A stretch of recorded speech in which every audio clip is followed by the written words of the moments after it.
Welcome back to the channel. The focus will now shift back towards FPL with a Friday deadline on the horizon. After covering UCL Fantasy over the last couple of days, we have a bit of a break in the Champions League, but not in the Premier League, of course. And you can see the most transferred in players going into Gameweek 28. We are approaching a few blank and double game weeks. Of course, the next one will be in Gameweek 31, where Arsenal, Manchester City, Crystal Palace and Wolves will not feature. Arsenal and Wolves had that double in Gameweek 26, of course, but in terms of Man City and Crystal Palace, it's likely that their double will be placed into Gameweek 36, and that could give Man City a potential double game week of Crystal Palace and Brentford at home. Nico O'Reilly's been in great form with 3 goals over the last 2 matches, and he's the most transferred in player at this point of the game week, and I'll be covering 11 players in total to buy, hold, sell and skip with a budget pick as well. Van Dijk, Szoboszlai, Igor Thiago and Semenyo complete the top 5, and there are many more where that came from, with the likes of Wilson,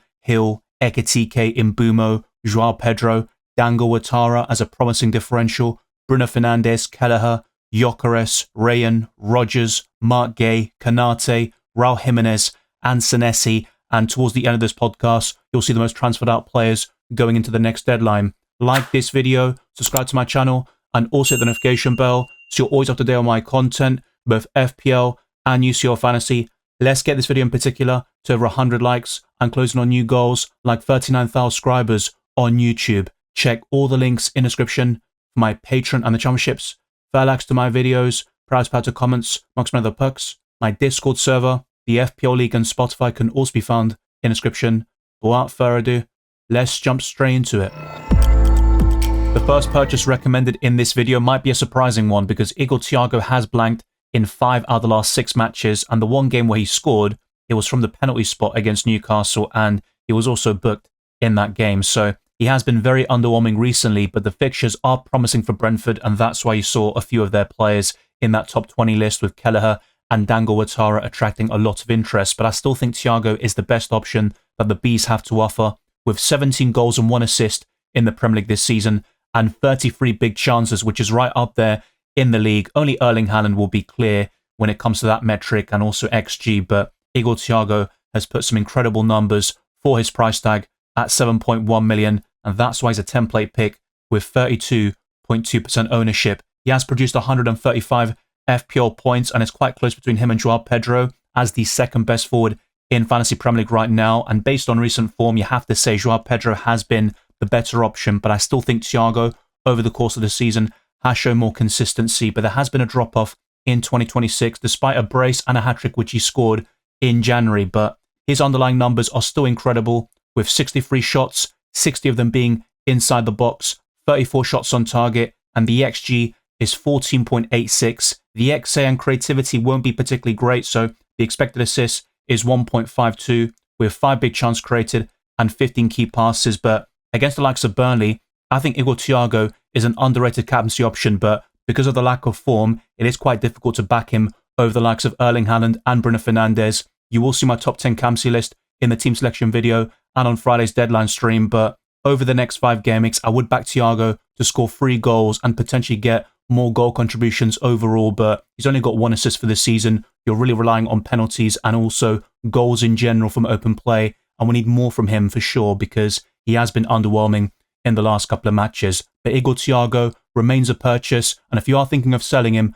I would definitely reconsider that decision going into Gameweek 28. There's no doubt that Bournemouth have gems in every single position, with Krupi Jr. up front as a budget forward, maybe your 8th attacker or 3rd striker. You've also got Ryan, who has emerged recently as a January signing, but the most consistent option will be Hill, who has produced 65 FPL points so far, with 3 assists, no goals, and 6 consecutive returns when it comes to FPL, but you're not going to get too much in terms of DEFCON compared to Senesi and other defenders like Tarkowski, but I still think Hill offers good DEFCON value and potential, especially when you consider his price at 4.1 million, and he is now a nailed-on starter, so to speak, over Diakite, and that boosts his appeal. He is my favourite way of covering the Cherries defensively, but early in the season, I would have said Senesi without a shadow of a doubt and with no hesitation. Now, Hill remains a very promising differential with 5.4% ownership. I do expect a drop-off in terms of his output, but the next 3 game weeks look quite appealing on paper, particularly against Sunderland at home in Gameweek 28 and Burnley away in Gameweek 30. When it comes to Blank Gameweek 31, it's not a great fixture against Manchester United, and that's followed by Arsenal away. But I still think Bournemouth can keep 1 or 2 clean sheets over the next 5 game weeks, and as a 5th defender, I think Hill would be perfect. And with Sunderland also dropping off recently, I think Hill would be a great Mukiele replacement as one particular example. The same goes for Alderete as well. You're not going to get too much in terms of impressive underlying numbers, so to speak, because he's only had 5 shots this season in 18 appearances, 1 shot on target, 3 shots inside the box. The XG is 0.23, and there is a massive overperformance when it comes to creativity because the XA is 0.83 with 0 big chances, only 2 big chances created, and 5 key passes. But James Hill offers great value at 4.1 million. He has low ownership, and Bournemouth have improved in 2026. So if you are looking for a 4th or 5th defender, look no further than James Hill.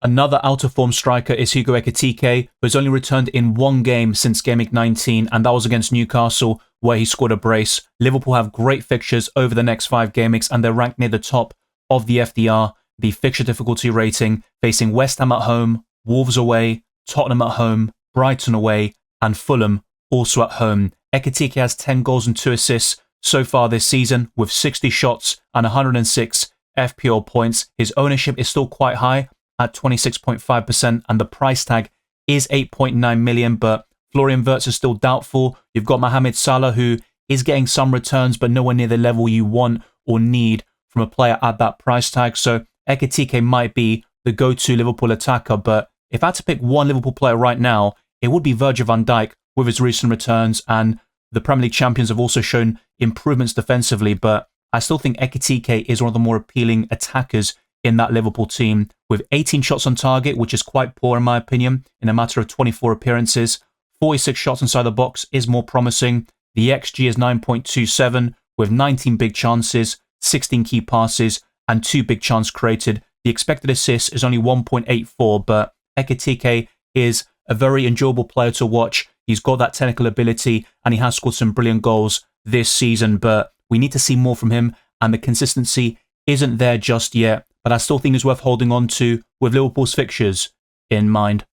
Chelsea will be very disappointed because they dropped some crucial points against Leeds and Burnley back-to-back, and they now have a horrible fixture swing, facing Arsenal and Aston Villa away in consecutive matches. Then it's Newcastle at home, Everton away, and Man City at home, so they are near the bottom of the FDR. Only Arsenal and Wolves are below them because they blank in Game Week 31, but João Pedro has been outstanding under the new manager, Liam Rosenau, with 11 goals and 8 fantasy assists, 23 bonus points, and 139 FPL points overall. His ownership is 47.4%, and the price tag is 7.7 million. So I think João Pedro is one of those players worth keeping, irrespective of bad fixtures, so to speak, until the form starts waning and we see some more inconsistencies from him, as we did last season. But I think João Pedro is a quality player. We saw that with Brighton throughout his career, and he had a great impact last summer in the Club World Cup when he made his Chelsea debut and he helped them lift that trophy. And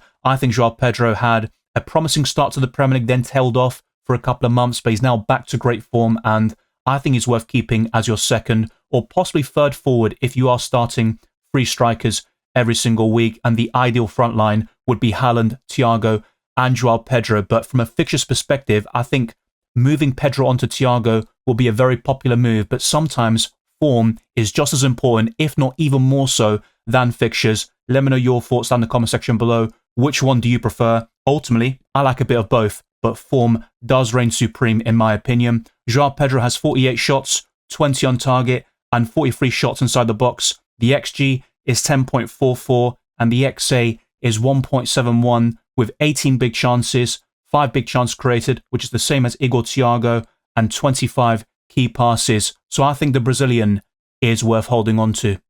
Before I move on to another hold in Florian Wirtz, it's worth correcting that João Pedro has 25 bonus points for this season and not 23, which strengthens my argument for holding the Brazilian. But Florian Wirtz is an injury doubt going into the West Ham game, and Arne Slot said the following in his post-match interview against Nottingham Forest. "We tried it in the warm-up and he wasn't able to play. The good thing is there is a week to go until the next game." So I think Florian Wirtz will be in the squad, and in terms of him starting or not, that does remain unclear, but if I had to guess right now, I would say yes. And if we do get any more updates, which is unlikely before the deadline, they will be provided on this channel. But I think Wirtz has shown better form over the last month or so. And in terms of goal contributions, they're not anything impressive because he has 7 for the season, 4 goals and 3 assists in the Premier League. But the underlying numbers are pointing towards an improvement with 44 key passes, one of the very highest in the Premier League, and 100 FPL points. His ownership is 13.3%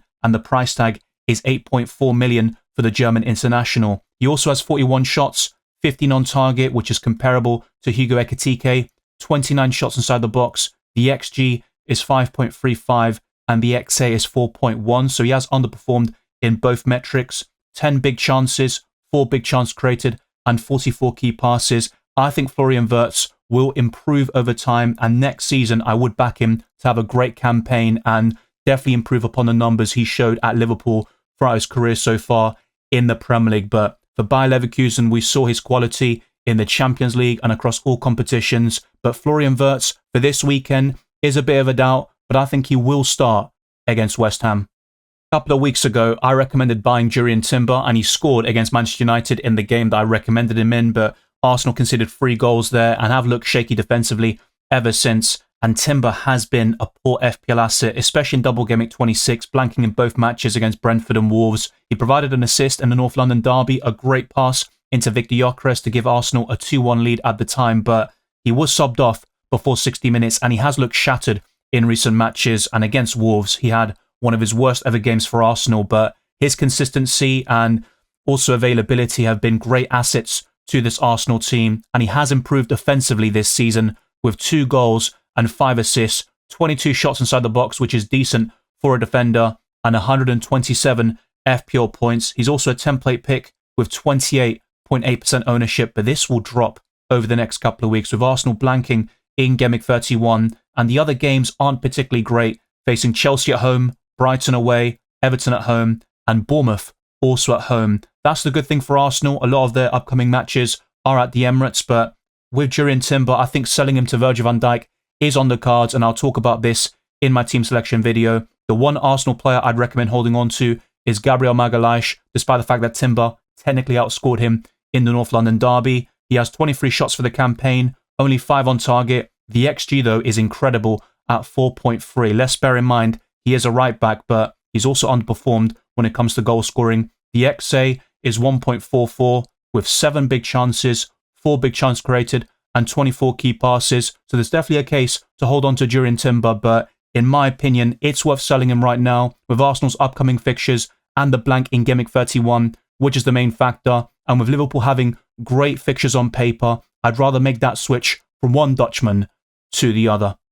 In this calendar year, Trevor Chalobah has been quite disappointing. Only one significant return, an 8-pointer against Brentford, a few 4-pointers here and there, but with the other games, we're looking at 2 and 3 points, which isn't good enough for a defender priced at 5.7 million, and Chelsea now have terrible fixtures. So whilst I was quite bullish about keeping Joao Pedro, Cole Palmer, and Enzo Fernandez, who has also regressed as an FPL asset in recent weeks, I think with defenders, I'd be much more keen to sell them.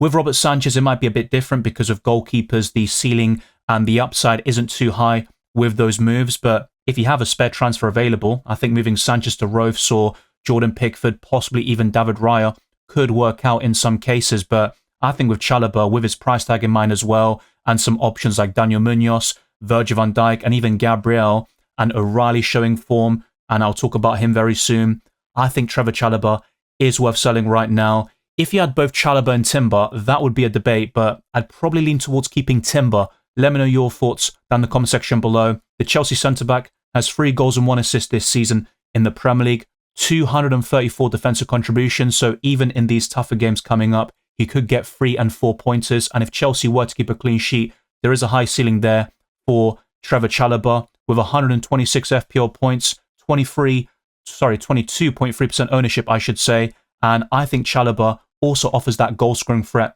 from set pieces with 13 shots, 5 on target, 9 inside the box. The XG is 1.14, so he has been fairly clinical, but I wouldn't say these numbers are sustainable. The XA is 0.75, 0 big chance created, and 3 key passes, but Chalobah does have the bonus points potential, defensive contributions under his belt, so he does have some value, and he's not a priority sell, and I wouldn't be in a rush necessarily, but against Arsenal and Villa, for example, I just don't see Chelsea keeping a clean sheet. In fact, over the next 5 game weeks, I think Chelsea probably keep 1, considering their opponents. So Trevor Chalobah for me is a clear sell, but you might have other fires to put out in your FPL team, and next up will be the skips for Game Week 28. Over the past 4 game weeks, Raul Jimenez has 3 goals and 1 assist. That includes a double against Sunderland at the Stadium of Light in a very impressive 3-1 win for Fulham. The next 4 fixtures look promising against Tottenham and West Ham at home, Nottingham Forest away, and Burnley at home in Blank Gameweek 31, which can be very useful if you're navigating that particular game week without the free hit chip. Afterwards, it does turn a bit tougher with Liverpool away, but Raul Jimenez is showing serious form and his ownership is very low at 2.1% with 8 goals and 5 assists. The XG is very healthy at 9.37 and he's just shy of 100 FPL points. His price tag is also pretty decent and you might be disillusioned with Igor Thiago and Joao Pedro has poor fixtures on paper, so I wouldn't begrudge you if you decided to take a punt on Raul Jimenez like I did early in the season. But for me, the best Fulham asset is still Harry Wilson, who I regret selling, and I'll talk about that in my team selection video. And Joachim Andersen is decent in that defensive line, but I don't see Fulham keeping many clean sheets over the next 5 game weeks despite the promising fixtures. Maybe I'll be wrong about that, but with Jimenez, he could certainly score in some of these games coming up, and that includes the Tottenham game in particular. He has a decent record against the Lily Whites, and throughout this Premier League campaign, 59 shots is pretty impressive for a budget forward, 17 shots on target, and 49 shots inside the box in 26 games. The XA is 0.75 with 15 big chances, 2 big chance created, and 21 key passes. But if you are looking for a Fulham asset, I would still go for the template pick in Harry Wilson, but I don't think Raul Jimenez is a bad option up front because of that ownership and the recent form, but I don't really back him to continue that beyond the Tottenham game, despite the promising fixtures for Fulham. This might be a contentious one because Nico Riley is the most transferred in player going into Game Week 28. He has produced 30 points over the past 2 matches with a brace against Newcastle and a goal against Fulham, and that's when I sold him for double Game Week 26 to make way for Jurrien Timber. So that was a disastrous transfer, and I promise that doesn't influence my decision or at least my sort of categorization of Nico Riley as a skip. As a short-term punt, facing Leeds away, Nottingham Forest at home, and West Ham away, I think Nico Riley could work very well, starting all 3 of those matches, getting a clean sheet or 2, and possibly another attacking return. But I would back a sort of drop-off in his output, but that is certainly a very promising sign, him starting in the midfield, and he is naturally a midfielder by trade. So with Aït-Nouri in the side, I think O'Reilly becomes a better FPL asset. His form is incredible. It's 8.2 at the moment, and it can only get higher, really, if he continues that goal scoring. But I don't think that'll be the case. Maybe you disagree. Let's continue the conversation in the comment section. He now has 117 FPL points, matching his teammate Matheus Nunes. I still think Mark Gay might be the safest Man City defender in the long term, but Nico Riley has that higher ceiling now with the goal potential. That's 7 goal contributions for the season with 3 assists and 4 goals, and his ownership is 7.7%, and the price tag has gone back up to 5 million. With the underlying numbers, 25 shots, only 7 on target, so he has been very clinical, but that isn't sustainable whatsoever in my opinion. 18 shots inside the box, the XG is 2.95, and the expected assists is 1.69, with 5 big chances and 5 big chance created, 17 key passes. He also offers some bonus points potential, but not so much in terms of defensive contributions, and that's what lets him down a little bit. But with his recent form in mind and Man City's upcoming fixtures, I think O'Reilly could work quite well until Blank Gameweek 31. But if you are looking for a defender, I would prioritise Virgil van Dijk at this moment in time. I tried to cover goalkeepers when possible, and Kelleher is attracting quite a lot of interest. He's in the top 15 most transferred in players going into Game Week 28, but I don't really see the appeal. He does have a high ceiling with the penalty saves, and he got double-digit returns against Aston Villa and Sunderland since Game Week 21. 73 saves as well is quite decent. 6 clean sheets and bonus points. 98 FPL points in total, so he's not too far behind the likes of Raya, Pickford and Roufs as the best goalkeeper in Fantasy Premier League. His ownership is 11.3%, and I remember in the summer, he was actually a very template option with our preliminary drafts. I think his ownership was over 30% at one point, but that quickly died down. Brentford have appealing fixtures coming up, and I would back the likes of Thiago and possibly Danga or Ouattara, but when it comes to their defenders, I'm not really feeling it, and the same goes for Kelleher between the sticks. Against Burnley and Wolves, a clean sheet looks possible, and Bournemouth, Leeds and Everton aren't terrible fixtures, so it is plausible for Brentford to keep 2 clean sheets over the next 5 game weeks, and that means Kelleher kind of makes up for it, and maybe you have Robert Sanchez in goal, and he faces Arsenal and Villa away up next, so that sort of switch could work based on the fixtures alone, but I don't think Brentford are that solid defensively. They have conceded 37 goals this season and 339 shots. In terms of the expected clean sheets, it is 7.47, so they have underperformed a little bit when it comes to that metric, and 57 big chance conceded. The XGC, which is expected goals conceded, is 36.5. So I think with Kelleher, I wouldn't be in a rush to buy him in, and if you do want a Brentford asset, it's still going to be Igor Thiago for me, and when it comes to goalkeepers, Royce would still be ranked higher from now until the end of the season. But I can understand why people are going for Kelleher. To a certain extent, he does have a high ceiling for a goalkeeper, but I think more often than not, he will blank and give you 1 to 2 pointers, which you don't really want from a goalkeeper. You want someone a bit more stable and consistent, but I do recognise the bonus points potential, the saves from penalties and also open play. 73 saves in general is going to be quite decent in the grand scheme of things, and he does offer that high ceiling compared to a David Raya as one prime example, but I'm not really feeling the Brentford defence, and that's why Kelleher is a skip.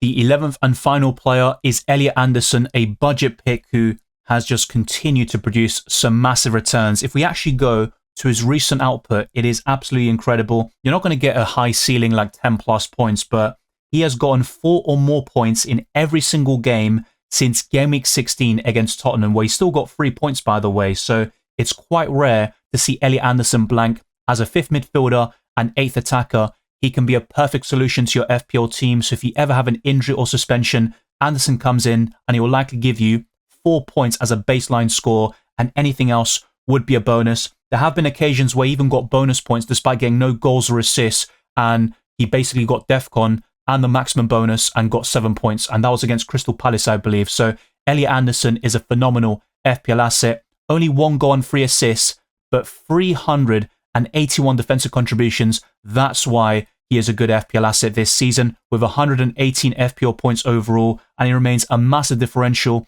with 6.2% ownership and a reasonable price tag at 5.4 million. But if we break down his other stats, they're not going to be great. 31 shots is decent, only 7 shots on target, and 13 shots inside the box. The XG is 2.21 and the XA is 2.9, with only 2 big chances, 2 big chances created, but 41 key passes is decent and comparable to the likes of Florian Wirtz. So you will get something from him in terms of key passes, and you could say he's due a goal, with the XG being double the amount of goals he's actually scored this season. But I think Elliot Anderson is worth adding to the watch list or even buying, simply because of his DEFCON potential and the bonus points. Let's now take a look at the most sold players going into Game Week 28, and Enzo Fernandez is leading the way alongside his teammate Trevor Chalobah. Timber, Bruno Guimaraes and Joao Pedro complete the top 5, and a few of them, in fact 4 of those 5, are probably worth selling. I think Joao Pedro is still a holdo, as highlighted earlier in this video. Mark Gay, Wirtz, Cucurella, Mukiele, Rice, Lacroix, Palmer, Thiago, Rogers, Calvert-Lewin, Robert Sanchez, Tarkowski, Cherky, Bowen and Ekitike complete the top 20, and a lot of Chelsea players are on that list. I do agree with most of them, but as I've said before, Enzo Fernandez could be held on to. That's something I talked about in the previous Transits podcast, and I would definitely hold on to Palmer and Joao Pedro right now. And the same goes for other players like Igor Thiago, Rogers, and also Declan Rice, who does blank in Game Week 31, but his consistency is still right up there amongst midfielders.